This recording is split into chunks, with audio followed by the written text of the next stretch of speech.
জীবনে কোনো কিছু নিশ্চিত হোক বা না হোক, মৃত্যু নিশ্চিত।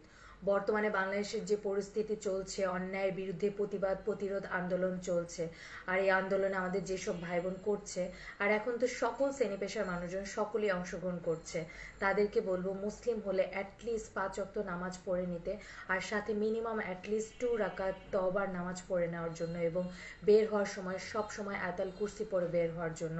কেননা হায়াত মৌতের কথা বলা যায় না, লাস্ট ইনসিডেন্টসগুলো থেকে তা বোঝাই যাচ্ছে। আর মেয়েদের বা বোনদের বলবো, অনেকের হয়তো ভালো নাও লাগতে পারে, বাট এই আন্দোলনে এই মিছিলে যাওয়া থেকে বিরত থাকার জন্য, কারণ সম্মান অনেক বড় ব্যাপার। আর অন্যায়ের বিরুদ্ধে এই আন্দোলন আমাদের সকলের, রাস্তায় মাঠে ঘাটে অফিসে বাসায় সকলের, কারণ এই দেশ আমাদের সকলের। তারপরও মেয়েরা যারা যাচ্ছেন বা যাবেন তাদেরকে বলবো অ্যাটলিস্ট হিজাব পরে যাওয়ার জন্য, কেননা আপনার লাস্ট হিজাব যাতে আপনার ফার্স্ট হিজাব না হয়। এন্ড অফ দ্য ডে এই টেম্পোরারি